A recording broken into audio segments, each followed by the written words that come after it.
Aquestes primàries no van de persones. Van de resoldre un dilema polític que actualment està vivint l'esquerra. Vam de pensar què fem.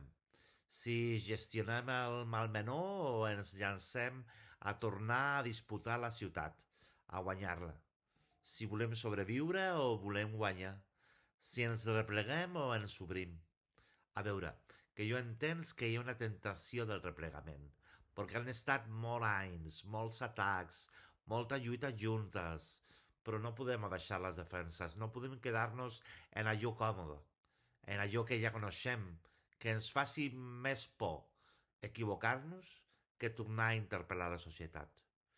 Això no se centra en un espai que s'hagi de protegir, sinó en un espai que cal ampliar i que, a més, ens farà millors i més eficaços. I no hem d'evitar el moviment. Ens hem de moure perquè la ciutat ja s'està movent i cal liderar aquest moviment i no deixar-nos arrossegar per un moviment que, a més, pot ser que vagi en una direcció que no ens agradi.